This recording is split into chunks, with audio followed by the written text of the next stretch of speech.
Greetings, everyone. My name is Linda Smith Charles, and yes, I am from the great class in 1974 and chair of the Smith Medal Committee. On behalf of this fabulous Medal Committee, I am, and when I say so and really, you all don't know, but I am excited and honored to welcome this year's medalists to our roundtable conversation, where we will learn about their experiences at Smith and the impact of those experiences on their accomplishments, their careers, and their contributions in their respective fields. Our medalists serve as role models, and you all will hear more about this, and inspirational leaders across national and global landscapes. They encourage us, they motivate us, and challenge us through their vision, their innovations, and their contributions. We are proud. I want to begin by saying what a real honor and pleasure and thrill it is to be the one who gets to be up here. I hope simply opening the door for some reminiscence and recollection, and really a conversation about the connections between your experience at Smith and the things that you've done since. We've heard about a lot of the accomplishments that have marked the years between your time at Smith and this moment. Those accomplishments, by the way, are in an extraordinary width and diversity of fields, from law to psychology to climate science. Incredible advances and achievements. And so maybe we'll begin with just a question to try to tease out some of the connections that you see. When you think back from the perspective of now, what you've been doing recently, what you've done in the intervening years, what in your Smith experience resonates? What is it that stands out for you as something that was a foundation on which you built, something that's an anchor to which you connect as you think about the relationship between what you've been doing and what you did during your time here? I was a novice, and Dr. Camille O'Brien, it was full circle, because you see, Camille was a seasoned rower, and another rower here, Judy and I, we were novices. And we're down by the river, and she made us feel novices, even though she's an upperclassman. She connected the novice, the JV, and the varsity rowers. She made us all feel welcome and that we should be there. It was a sense of belonging that I had never really experienced. And so I looked up to my upperclassman, who ended up becoming one of the team captains in my sophomore year. So I hear her talking to the coach with confidence and sort of demanding from him that he do something for her. And I said, whoa, where's this confidence coming from? I'm going, and she's talking about blah, blah, blah, coach, you need to fix my blah, blah, blah. And she used this jargon word, rigging and stuff. And I thought, well, Camille seems really approachable. I walked over, I said, what are you guys talking about? I don't understand. What is this rigging? I thought we were, so the coach explains and points to Camille, points different things about Camille, and then points to another rower, points out something else, points to me, these differences that I hadn't really taken no account of. You see, we have this word in rowing, it's called the engine room, and the middle seats I thought were the most valued. These are the strongest, biggest rowers. They are amazing. Camille was one of them, of course. And the coach was always putting me, and sometimes Judy and I, we'd be in the bow or 3-seat, or sometimes, rarely, we'd be up in the front. But actually, the bow was the front of the boat, what you all think, but I was in the back. I suddenly realized what he was telling me, and this is a life lesson that I learned at Smith that has proved itself over and over. He told me that we all had to get in this narrow, skinny cruise shell that was very delicate, and it had to be very long and narrow at the ends so it can fly down the river. And so what I learned was that my not being as strong as the engine room, but I easily fit in the narrow part of the boat. All I had to do was learn the skills to at least pull my own weight. And if I pull more than my own weight, then I'm valuable as well. My difference, they needed. And we all were different. And that lesson, to make things really fly in the most complex problems in the world, we need different people approaching these problems to make one goal. In that case, we had to fly that shell down the river. So that's a beautiful example that's going to be hard to follow. It's one that I have to say really warms my English professor heart, because we often talk about the importance of all disciplines being represented on campus in order to enable the inter or transdisciplinary approach to complex problems. And I think you captured that beautifully in a metaphor.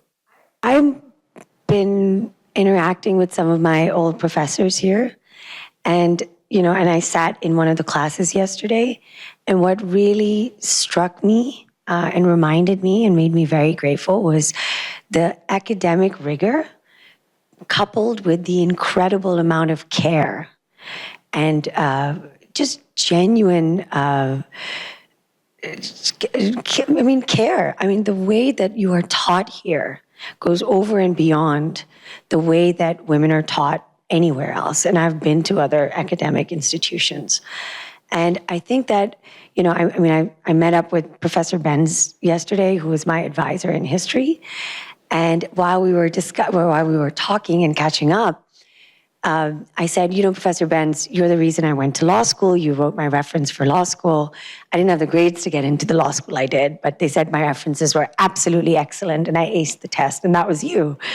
And more than that, he was the one who guided me towards doing cultural history of modern Europe. And I got to take philosophy, literature, art, you name it, cross-cultural, cross-disciplinary courses. And I realized that when I became a lawyer and then an activist that defends people on death row, stepping outside of just purely being a lawyer into a policy framework, into a communications framework, into public outreach, doing it by collaborating with artists, doing it by collaborating, with a whole range of interdisciplinary kind of, that foundation of how I studied my subject here is something that I've used throughout my life. And that's, it was wild talking to Professor Benz, because I just wanted to impress him and say, you didn't fail with me. I got to do all of these things, and there were these things that I did that made me chuckle, and I saved those stories for you. I got this law pass because I played chess, and there was a Monty Python skit that you loved that was happened to me in court. There were all of these things that I realized that he prepared me for, that this place prepared me for. And I'm eternally grateful to the professors here, because I don't know of any other institution, or I haven't experienced any other educational institution that puts that love and care into their students, not just as women, but just academically, personally, and just building us up and setting us up for just success, really. Sarah, that's wonderful. And don't turn your mic off, because I have a follow-up question. So that was a beautiful evocation of the breadth of experience that I think is really characteristic and fundamental in liberal education. But let's stick with Ernest Benz for a minute. This is an esteemed colleague, a historian of Europe. Was there something about the depth that you went into in your study of history that also has enabled some of the work that you've done since? A very honest answer was that I was saying to Professor Benz, I said, I was obsessed with studying modern European history, and you made me explore it beyond just the surface level stuff. I also love literature. That was my minor. And so you encouraged me to look at history and investigate people's history of modern Europe through literature and art and philosophy and all of the stuff. And I said, Professor Benz, when I go and advocate for my people, whether it's on the war on terror or whether it's about getting the European Union to abide by its principles when they engage with my country, Pakistan, I said, I understand the Europeans in a way that really gives me an edge. And, I'm in that space as a brown woman. I'm able to navigate that space with a confidence and a knowledge and an understanding that really surprises people in Europe, and with an ease that really surprises them. And it really enables me to be in those spaces and to advocate in ways that maybe weren't open, I know aren't open to women that didn't study it this way, you know? It lets me enter those rooms, and it lets me partake in conversations that would otherwise really not, and it catches people in surprise, and I love catching people by surprise. There's an advantage to that. So it's served me incredibly well in advocating, and also just understanding the European mindset, not from just like, you know, oh, well, these are white people and colonialists. No, just really understanding your history and how it evolved, and your culture and your philosophy. It builds bridges, and it gets them listening. I love both Brenda and Sarah's answers, and I wanted to build on Brenda's crew metaphor also to simply say that I think that the sort of lesson I learned here had something to do with, well, sisterhood, to put it mildly. And I think, and last night was one of these examples of sort of just what Smithies do is they clap and cry for each other. You clap and cry for each other. And I had come from a very big public high school, and I had been the sort of sheepish, like the one who would run for class secretary as opposed to president, this kind of thing. And I had read the journals of Sylvia Plath and decided I'm going to come to Smith College. And one of my first courses where I discovered the ways in which you can be in a room of students, and instead of competing with one another, for the professor, it was Ann Jones in comparative literature, and I took Gen Lit, short for general literature. I've taught that course. It was magic for me to be in this room. We sat in a circle. And we didn't raise our hands necessarily, but we all, we were also delighted in one another's participation. And sort of like the crew boat, it felt as though the classroom was a space where we were not competing with one another, but rather helping one another for all boats to rise, as it were, to stick with that metaphor. And I've since thought of that as, and the little articles that we did, I call that generative collaboration. And it's something that has stayed with me forever, in the sense that I was able to see my work became focused on the sexual objectification of women and girls, the internalization of that perspective on the body as only worth what it appears and only worth what it looks like, and that part of our complicity in the world of sexual objectification is self-objectification. And that's going to mean I'm going to need to compete with other women for the goods that get served up if I meet all those standards. And I was able to look at that from the outside. I was able to look at that as a thing to study because it struck me as so absurd, because I had not cut my teeth in that way at all. And so I just value so much that platform for collaborative, generative collaboration and learning. How are you going to find out about the world? You're going to have to work with your sisters. So that's, I think, my long-lasting lesson. And I thank Ann Jones. I'll let her know next time I see her. That's beautiful. And I feel like we need to stick with the nautical metaphor. So, Cheryl, what in your Smith experience enabled you to chart your course as you steered your ship across the turbulent oceans? The operative word being turbulence. So following in the shadow of the great class of 74, the 19 African-American women who entered and became the class of 75 had a challenge. And I think what my takeaway, even though I did not realize it at the time, from Smith is resilience.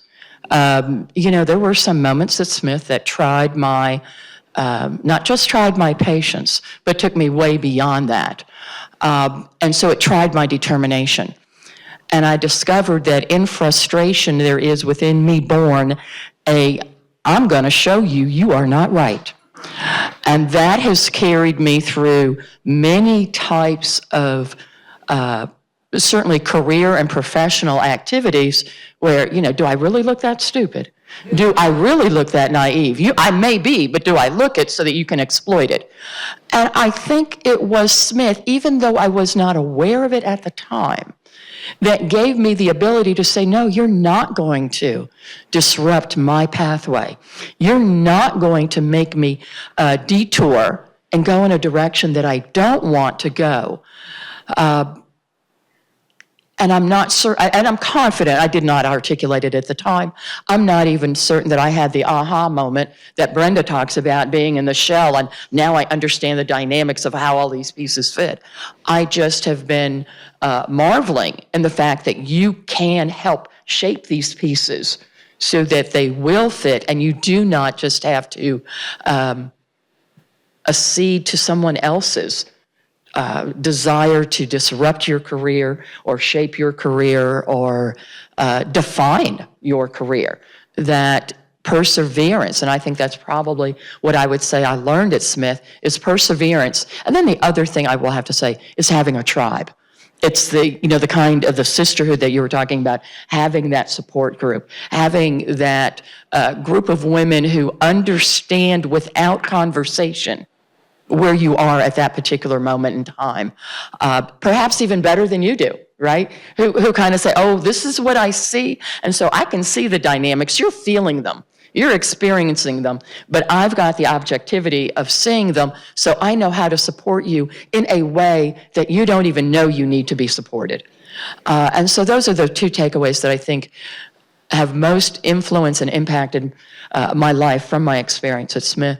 And as I said last night, I firmly believe Smith was the foundation of my career, and even though I didn't realize it at the time. That all sounds fantastic, and I want to acknowledge there were probably numerous experiences that gave you that foundation of resilience and sense of possibility and community. Can you identify one that you want to tell us about that stands out? We would just love to hear a little more. I'm not sure you would. But anyway, yes, there's one I very definitely remember. I was the first African-American student to honor in sociology. And at that time, we had an African-American professor. And he took me aside. He was leaving. And he said, you don't want to do that. And I said, why not? He says, because they will block you every way you turn. And I said, oh, not me. I'm blah, blah, blah. I'm so brilliant. I'm this, that, and what. And he said, okay, I'm just, advice. I determined I was going to write a thesis. I wrote a thesis on middle-class bias and juvenile delinquency theory, talking about if a young white boy borrowed a car, it was joyriding. If an African-American youth borrowed a car, it was stealing a car. And I did this very simplistic stop sign type paradigm of the various sociological and social psychological forces that influence juvenile behavior and what have you, and et cetera, et cetera, et cetera. And it came time for the thesis defense. Okay, well, that had been described to me as a very informal dinner of all sociology majors, and you sit and explain your theory and your research and what you had done, and 10, 15 minutes, then everybody has a nice, joyous dinner. 5 minutes into my presentation, I get a faculty question asking me, why didn't you do a three-dimensional diagram? It would have had much more depth and understanding and input and influence. And I turned to my thesis advisor, who against the rules had been a graduate student, not a faculty member, and go like you didn't suggest that. And for an hour and a half, I had to defend my thesis from faculty, not a single student question. Then I had to eat dinner with them. I must say that there's a spot over in Paradise Pond, that there's a little mound of rocks from the rocks I found and I threw into the water that night, because the anger and frustration, but I'm so grateful because it gave great determination. And I'm honored to say I got high honors on my thesis. And it was one of those, you're not going to derail me. And so that has been, it's not the warm, fuzzy moment of Smith, clearly, but boy, was it the challenge that helped me to rise. And sometimes challenges are even more valuable than warm fuzzies. So I want to thank you for the candor of that answer, because I think that it's really important in at least two ways, right? We talk often about the importance in education of challenge, and there are ways that you do that right and ways clearly that it can be done wrong. And that was a signal example of doing it wrong. And I think we are at a moment when it is imperative for institutions like Smith to reckon with the full complexity of the history of the place. And I think that a story like yours is of enormous value as we acknowledge the realities and the complexity of those experiences. So thank you for that. And it is easy for me to imagine now arguing appeals and founding law schools and various other things that you've done on the basis of that harrowing experience that I can't envy at all. So thank you for that, yeah.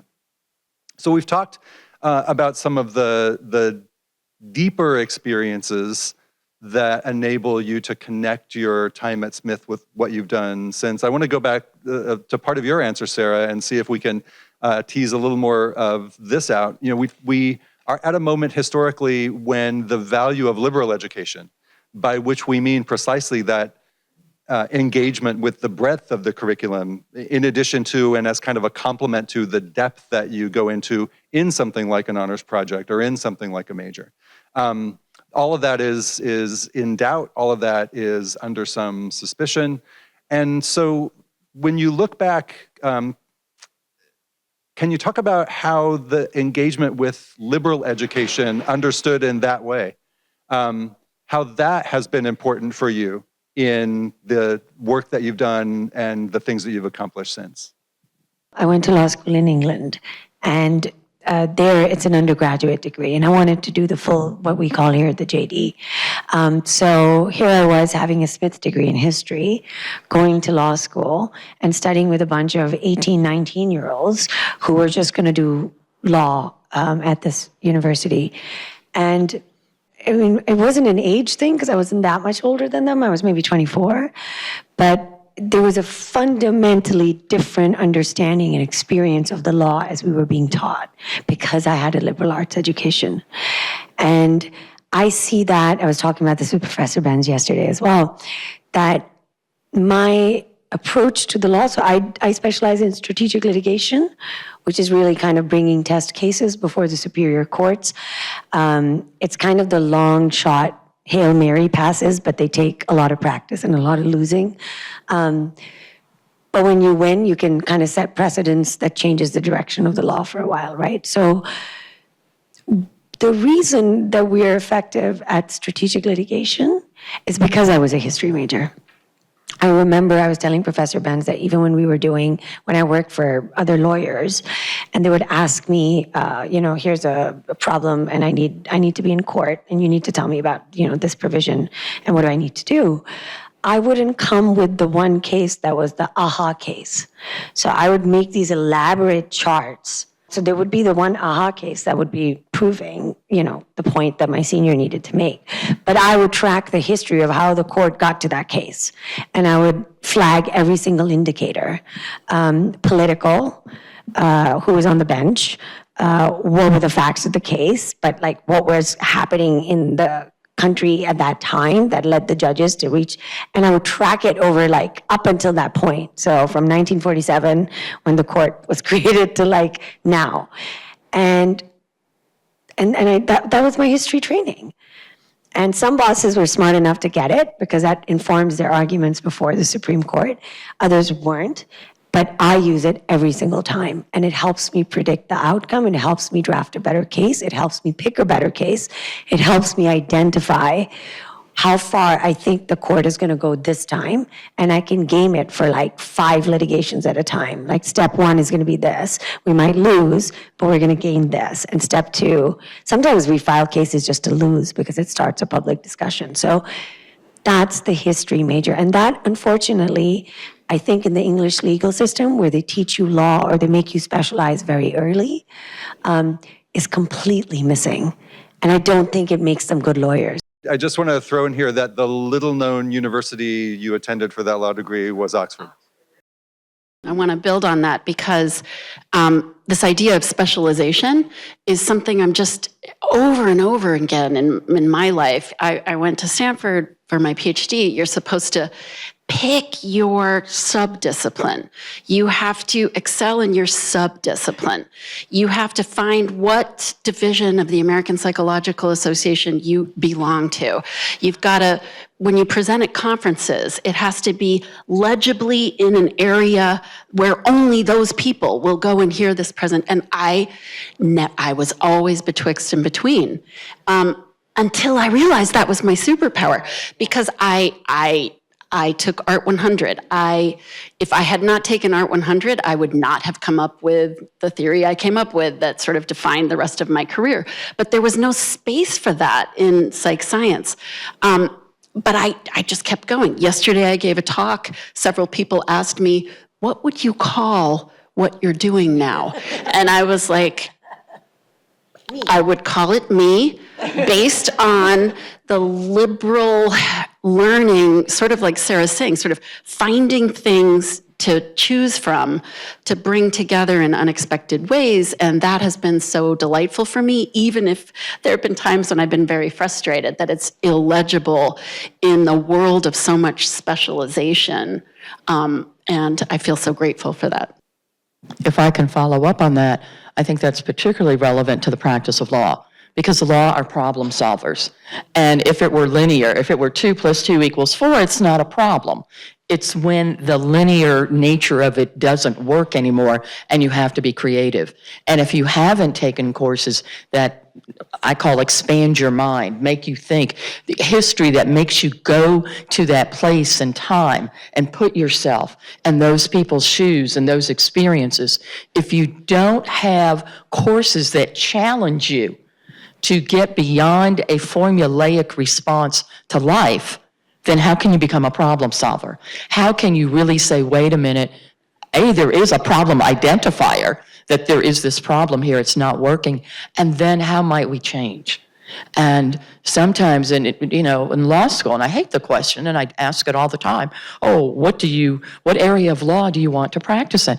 Well, really, you're coming to law school to learn, so you shouldn't know the answer to that question. It should still be explorative. It should still be experimental. And yet here I am asking the question, perpetuating this myth that you come in with it's just, and we're doing it more and more. We're doing it, I fear, younger and younger. I fear with the well-needed, well-intentioned focus on STEM, and we're not looking at history. And the history of science is equally important, right? Where we're talking about some of these other things such that it's not exclusive. I don't think any one discipline should be exclusive, which obviously is the nature of liberal arts. You need to understand all of them. That's how you get to become a problem solver. Nothing is just a straight line, at least not in my experience. Something you said, Cheryl, I thought was really important. And Tomi-Ann, I don't know if anybody could hear you, but you said earlier and earlier as well, right? So not only the question, what kind of law you're going to practice when you're just entering a JD program, but what are you going to major in when you're just entering a liberal arts college? So I'm curious, how many of you knew what you were going to major in when you started at Smith? And then the follow-up, did you stick with that? Was that okay, yeah. 1 of 4, so that's 25%. Students I've talked to have the same deal. So you can go to the liberal arts education, but do econ, right? That's the deal. And I was flunking econ. I'm not even sure that's a proper subject. And then what I loved about Smith was that the econ class would always get bombed by the sociologists. And I remember the professor losing his mind one day. I mean, to be fair, they had been disrupting his class for a month. And so he was like, this is an economics class. If you want to do sociology, it's down the hall. Leave us alone. I have to teach this. But I went to the sociology class. I liked what the sociologists were saying. And my father didn't know that I switched my major until graduation, and I thought he'd never know. And then I didn't know they tell you the degree when they hand you the freaking degree. So I still remember my father's face when she said, history. And his face just went, is that what I paid for? But it was too late. But the thing about Smith was I also really appreciated, I had friends that were going to other colleges in the Valley, and you had to take a course, like the foundational course in the arts. And Smith was like, you can do whatever you want. And that, even as an 18-year-old, was a big sign of, that was a lot of trust that was placed in us. And I remember saying, I'm never going to do math, ever, again. Second semester, I took a math course because I had to take a break from all the reading, and I really liked it. But it lets you explore if you trust the younger people. It gives you that space to explore, and that was incredible. And also the trust they place in us in exam weeks. I really want to say that honor code is something that is, how do we forget that? That is such a powerful code by which we live our lives. It teaches us integrity by trusting us first. And that's something that has stayed with me for a very long time. And again, something that I never saw replicated at any other educational institution of excellence such as Smith. Thank you for that. So I do want to come back and hear about how liberal education has been important in the development of climate scientists. It was critical. It was absolutely, first of all, I didn't know what I wanted to do, and yet it was an encouraging area. So I took economics, I took psychology, philosophy, Art 100, even studio art, all sorts of things. And literally, I did not see myself as a scientist. And that I just happened to do one of those Rocks for Jocks classes. And this professor, Bob Newton, was unbelievable enthusiasm. And you can fall in love with the subject if the teacher is amazing. You go, well, and you get to go outside. Also, crew is outside. I liked being outside. So now you've made a library that makes you feel like you're outside. That's brilliant. That is everything coming together. Thank you, Maya. But literally, I would be driving the crew van full of art history students to New York City to go see great art. And I go and I look and I see there's the oxbow. And I went, that's our oxbow. And it's in art. And I noticed it looked different than the oxbow when I would climb up the mountain to look down on the oxbow. And you get that sense of time that my geology classes were giving me. And then literally, I'd see a Bruegel painting, and you find out why is there so much snow in Europe at that time. And we learned from earth science why there was, and it's affecting people's lives. I mean, they're ice skating on the Thames in London. It's just, it's all these connections come alive for you. And literally, I had to specialize and go through the apprenticeship of being a scientist. They want you to do the most specialization you couldn't imagine. I was specializing in an isotopic tracer that was decaying away. How am I going to use that? By the time I was studying, it was practically decayed away. So I realized I was a hammer looking for a nail. I was trained in that. And I realized, no. What are the problems out there? And what tools do I need to do it? And I found out I specialized in tracking climate change in all these different specialized fields. And it turned out climate change was affecting all of them. The signal was becoming very apparent. And I realized, well, why do we keep publishing this and no one's doing anything? It's a human-caused problem. I'm doing science. I need to go to the other fields of science and art, social sciences, economics, the financial decisions, the structures, the setting this up. I had to talk with my mentor who's sitting here today, who's a lawyer from background, and saying, you're going to have to make this stuff interesting enough to people and tell them in the strategic sense that lawyers bring to all problems. You solve and you make it the infrastructure to find solutions that change the laws, that stop the old ways of doing things. And I realized I had to join an organization that brings all that liberal arts tradition together to solve the most complex problems. I cannot do it by myself, only by collaborating. It's not just STEM, it's STEAM. There's art in the middle of STEAM. So we've talked a lot about continuity, and maybe we'll switch gears for a minute and talk about change, right? So a lot of persuasive evidence that there are foundations built at Smith for the work that you've done since, but for each of you, what's a way that you've changed since you were at Smith? What can you point to as a way that you are as different as you could possibly have imagined now from how you were when you were here? I think the process for me, and especially coming back home here, has been how do I get back to being more authentic to the way I was at Smith? I think as a woman, like coming back here is like, I don't know, I guess that's how maybe Muslims feel going to Mecca. It's my journey is about how do I get back to undoing and tapping into that fierceless, confident, not jarred by the world, really authentic, blossoming young woman. And how do you keep that sense of sisterhood, that sense of optimism, that sense of the world is your oyster, you're going to change it for the better.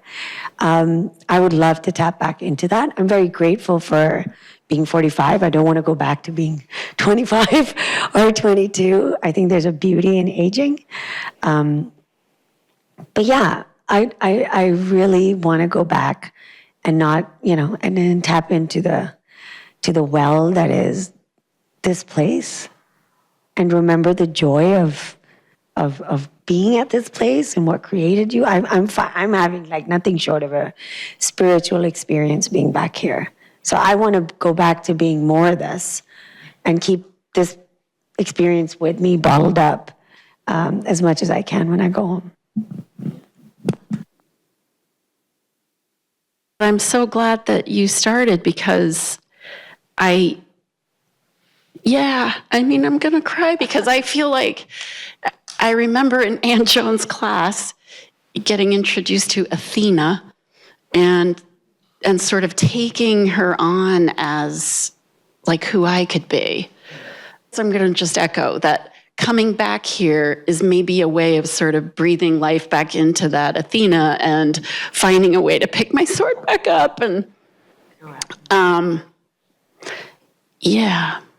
I don't know how else to answer it. I don't think anybody would ever hope for a better way to answer it. I mean, both of these were beautiful. And again, as somebody who teaches Gen Lit, hearing an early experience of the Iliad come back sometime later as a way to understand the importance of connection to those resources, figured and embodied in the goddess of wisdom. What could be better as a way to imagine and to carry forward those sort of resources?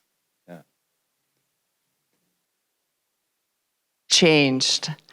I was constantly moving my body, my mind, just next. And I know during crew they were trying to teach us, you only get that magic flow. You have an explosive energy, and the only way the boat actually moves is when you release.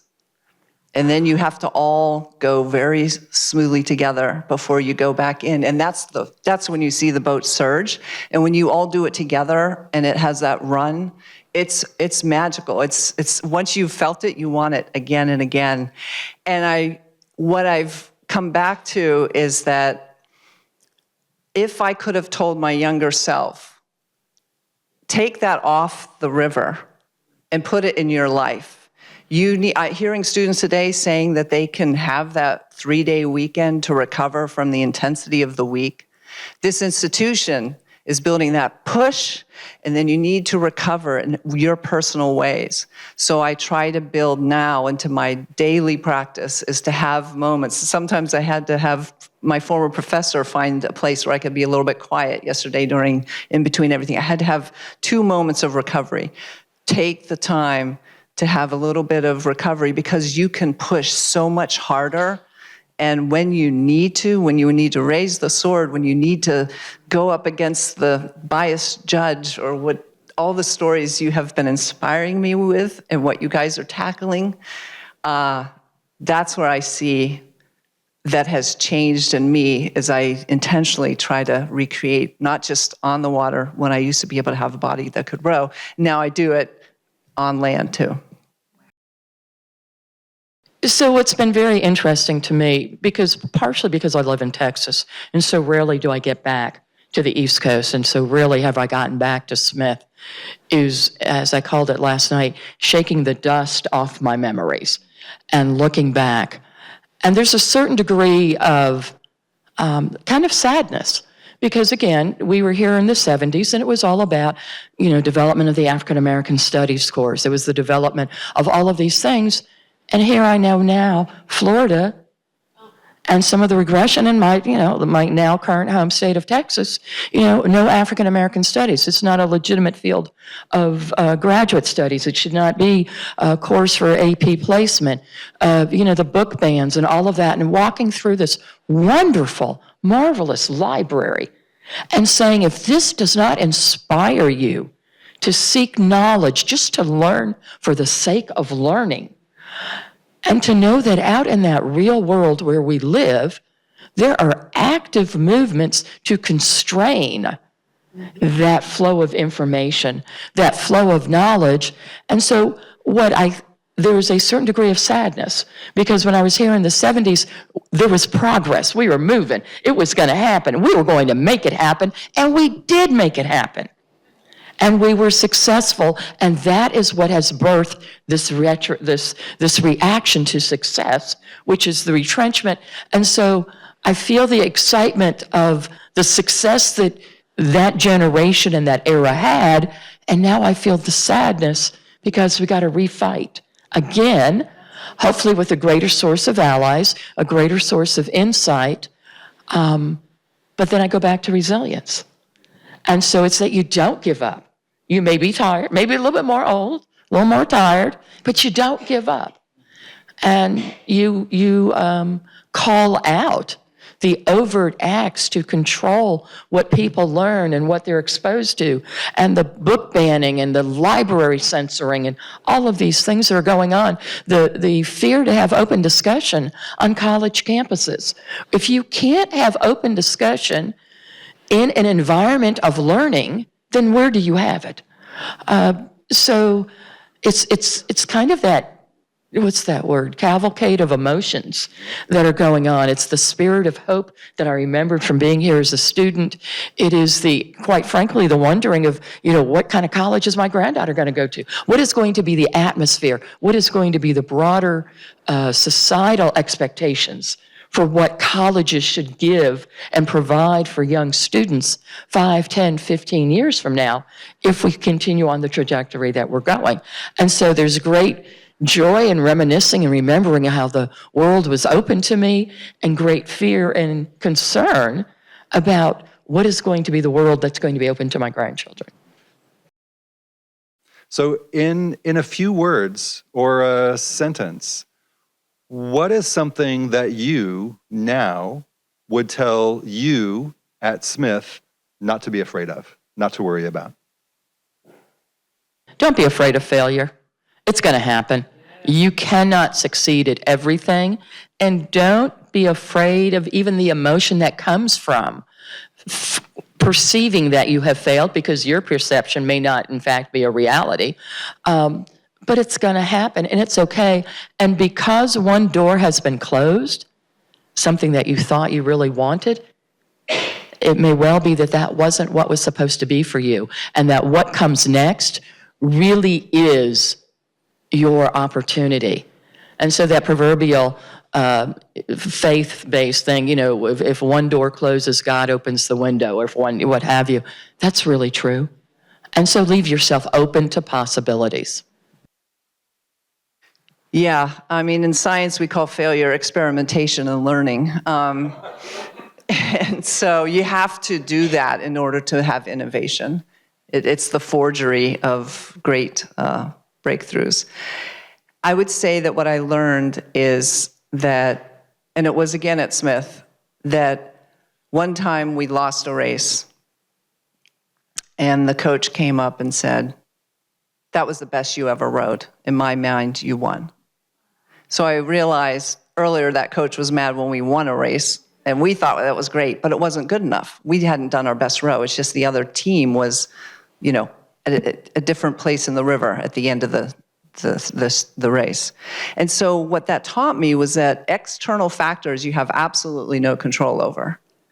You can have, as Loretta Ross, your sphere of influence is yourself first, and then your immediate spheres of influence. In that case, it was a boat and a shell and rowing together. And we had the goal of trying to figure out our best row that we could do with our capability at that time. And that was a win for our coach, even though we were paying attention to the external metrics that the world was looking at. But for us, we were making progress. So choose your own progress. Make sure that someone else might be calling it a failure, but you know what you did that day or what you did to get up, and you showed up. That might have been your success. I'm going to turn your question a little on its head, and I'm going to tell my younger self to be afraid of the fact that Roe v. Wade would not be your life, and it won't be your daughter's lives, and it won't be your granddaughter's life. Be afraid. Don't take this for granted. And I guess maybe what I would say in terms of the not be afraid part is like, don't be afraid of the world failing you over and over and over again, because it's gonna. And you need to know that whatever autonomy you feel like you have over this reproductive body, it is going to be challenged over and over and over again. And so what you have to not be afraid of is staying in the fight. You literally said everything that I don't know if there's osmosis going on here on this side. I think, to be really honest, on a very basic level, I would tell myself to get ready for the gaslighting.